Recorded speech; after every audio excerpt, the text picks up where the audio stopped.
Okay, welcome back. And Hello. another episode, Go to Realtors Podcast, Investment Realtors Podcast. Justin here with Lewis. Hello. Happy Monday to everybody. Happy Monday. Hope you had a good weekend. Yeah, how was your weekend? It was good. Good. We were discussing off camera. We both went to pumpkin patches, not together. Of course, not together, with but our significant others and Yeah. our families. Yeah. October's a good time. I mean, you got football, you got sweaters, you got cold weather, fires, pumpkin. Crunchy leaves. Crunchy leaves is a Crunchy good leaves. one. Don't forget that. And you were watching some football. You watched the Chiefs game this weekend, it was really right? good. It was really good. Fantasy football league not doing too well, but that's another topic. We actually went head to head this week in fantasy. Got annihilated as a rookie. Bad luck because your QB was a last second sit. He was injured. Yep. Somehow he hurt his shoulder in practice. I don't know. That's just how it happens. That's how it happens sometimes, guys. We want to thank all of our subscribers that have been emailing us. Emailing into us about topics, what we've been covering. It's been great. Yeah, it means a lot, guys. Like I know we say it every week, but like Heartfelt. Thank you. So keep them coming, basically. Today we have a good one. We touched on it a couple times, I think, a few videos just as like a brief hybrid. So today we're going to be talking about wells and septic. And septic, just rural properties. So there's kind of different types of wells, septics, kind of septic bed, leaching bed, all that fun stuff. Where do solids go? Where do liquids go? What can you flush? What can't you flush? Well, you shouldn't be flushing a lot of stuff that we flush. And Yes. not we per se, I'm saying as a society. Well, when you flush into the sewers, it's like as long as it doesn't get stuck at the level of the toilet, nobody cares. It goes into the sewage system and they just let it go. And then we wonder why our taxes are outlandish and ridiculous. Well, okay. that's a topic for another day. Throw away the key. Throw it. But in terms of rural properties, Yes. when you're buying a rural property outside like the city lines, Like in our trading area in Caledon, There's a lot. we're considered in the sticks, in the boons, as some of my boons. family likes to say. boonies. Very uncultured, I would say. Well, that's coming from your mouth, not mine. No, Lewis told me to say it. He told me, don't you guys forget. No, I mean, where we live, it is definitely, as close as we are to the city, is definitely out of the city where we start to get to these rural properties that are on well, they're on septic. Some of them don't have high-speed internet. Yep. But the main purpose is just kind of what we see in wells. So like what to look for. Yeah. So the different types. Like when you're buying a rural property, one of the conditions we always put, and any realtor worth half its salt, they would do the same thing. You put a well test, you put a septic test and flush before closing. Yes. Right.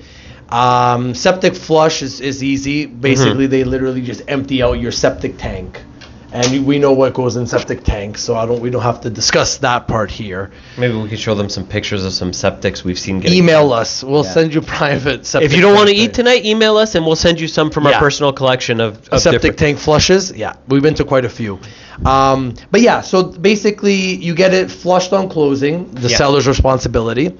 Yeah. And when they're supposed to like examine the septic bed as well, make sure it's not like leaking or broken or rusty or anything along those lines. So when you move in, you get a fresh septic tank. Yep. You can fill it yourself. Yep. Right? They usually last, depending on how many people in the house. You could do it about like twice a year, maybe even once a year if like you're not it depends how big your family is. It all comes down to some people usage. Like it more. Some people will want to do it less, whatever. It does come down to usage, how many people, like Lewis mentioned. So I mean, what we see with some of our clients, like a family of 2 or 3, they usually pump it every couple years. That's true. If it's a small family, 4 or 5, I would suggest every year, every other year. You once you've lived on a property for a few years, you kind of get like the different kind of cycles you go through on how much usage you do something, so you could gauge it. And don't wait too long. No, when it backs up, it's bad. Yeah, it's not good. It really isn't good. Yeah, you're walking on your grass and like your foot's sinking. And you're like, why does it smell? Oh, You have a septic bed? Yeah. So that's the septic part. The other one would be wells. Mm-hmm. So if you're on a well, depending on where you are, that water bed that is under the ground is at different levels and layers, right? So the most common well would be a drilled well or a bored well. Yeah, we see a lot of that over here. Right? The only difference really is between bored and drilled is a full drilled well is deeper. Mm-hmm. So you go to about the bedrock, and it's about 40 feet, give or take, and like you're getting like the deepest water. Yeah, I would argue probably some The of cleanest. some of the best. Yeah. And then what we see a lot of our clients with wells, even with the water being pretty good, sometimes it can be hard. So they'll Yep. put a water softener, Yep. A reverse osmosis, a For UV drinking. light. Yeah. There are some.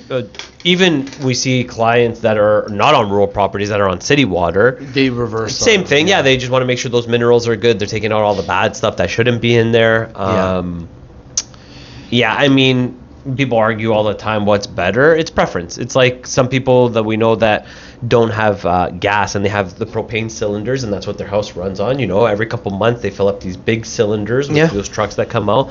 Some people argue propane's better. Some argue oil. It's a preference. You could argue well water is better for you than tap water just because it doesn't have as much like chlorine, fluoride, and all that garbage that they put in our water. But and some people are just really worried that it can't get it can get contaminated. Yeah. If you gotta test it frequently. Yeah, if you have maybe in severe or very extreme circumstances, somebody contaminated where they pour something down that they're not supposed to. Yeah. I mean, but for the most part, if you have a well on your property, chances are your property's pretty big. You would know somebody messing around. Yeah. So that's one of the things we do. We do a potability test. Yeah. Right, which is what he was saying. It's got to be drinkable. And how many gallons it can pump to make sure that it's not going to. I mean, if you have a pool, generally what we would recommend is you get a water truck in. And a lot of people look at us like we're crazy. Like, what do you mean? No, use your well for filling pools. Even if you're on municipal water, a lot of people just would rather have it they pay the water truck. Quick. It's quicker, whatever. It's clean water, blah, blah, blah. Yeah. All that fun stuff. But these are things that have to be checked when you buy these properties. Oh, yeah. Like never buy a house on a well without checking the well. Yeah, and even if you're getting a mortgage, generally banks want to have that minimum of 3 gallons per minute flow test. Yeah, at least. And the septic, I mean, changing one as opposed to putting a new one in, it won't be as crazy, but there's still a significant cost. You're looking... Could be 30 to 40 grand, depending on the size. Yeah, and that's just a pre-existing. If you're putting brand new where it's inlet, outlet, it can definitely run you a cost. So just be aware of what it is. That's why you use local specialists. I mean, we have a lot of people that have moved up from Toronto that it's just they get a better bang for their buck, and they have no idea what the well is, what the procedure. Even on a septic, you're supposed to use specific soaps, detergents, no oils down there. There is a little bit of restrictions. I mean, most of the people we know that live on well are the restrictions are so minute or minimal, it doesn't even affect us. But it's still something to be cognizant of. You got to pay for it, as opposed to sewers where our taxes pay for it. It comes out of your own pocket. Well, but with sewers, if I'm not mistaken, if there's something significantly wrong, the homeowner pays from the portion of their house tying into where. If it's between the house and the sewer, there is chances of that going wrong usually are slim to none. That's slim. And more so you're worrying about a septic. Yeah. So because there's nowhere to go but to the septic tank. So be wary of what you buy. If you ever get talked into not putting these clauses by your agent because he wants a better offer, they're doing a disservice. They're doing a disservice because those things are very expensive. Yeah. And it's not market depending. Adding in a clause or a condition on the septic and well, in the long run, it's better for you. If you're saving 20 grand on the price of a house, you're gonna pay that in a shitty well. So just get it tested, get it checked. Yeah, I agree. Do your due diligence. That's all you can do. Sometimes people have the FOMO, the fear of missing out, and just stick to your guns. Don't be persuaded in something that you normally wouldn't do. Yeah, don't get a lazy agent trying to talk you out of doing the tests. Ultimately, as the agent, the buying agent, they're out to look out for your best interest. So if you're not hearing that, especially in a soft market like we're in now, It could be, okay, well, what am I missing here? Maybe they're just inexperienced, and, a Toronto agent who sold your home's like, oh, I'll come do the buy. And it's like, yeah, but this is why you go with someone like us that, have been doing it for a long time, have the resources, have the support, have pretty much dealt with everything under the sun when it comes to real estate. Or using the listing agent who's working for they're going to get a seller. discount, and meanwhile, their discount costs them more in the long Your discount run. is, we're not checking the septic. That's your discount. You still want to use me? And we'll see. That'll be interesting to come because us as realtors have new regulations coming December 1st. Teresa. That will definitely be tightening the belt on these agents that shouldn't be in the industry. So it'll be interesting to see. We'll do a follow-up video with that because we're still learning kind of a lot what's going on. But if you want kind of more of a breakdown or some more like hypotheticals or just questions you might have, send us an email. We'll answer it as best as we can. We try to keep these videos quick so that way you can watch them on the go. Short and sweet, baby. Short and sweet. We don't want to keep dragging on. So we got no problem if we missed a question or didn't break something down or just you need us to explain it better. Keep emailing us. We don't. It doesn't matter how many emails come in. Our goal, our mission is every email gets a response. Period. It doesn't matter if it takes us all night. It doesn't matter if it takes us a day, a week. We are committed to you. Yeah, I know. It's the right way to do it. We have to. You have to. If you're being loyal to us, we got to be loyal to you. You take pride in everything you do, and that's what we try and live by. I mean, we're a little goofy. That's why you see us like giggle and like snicker. That's only because we're funny.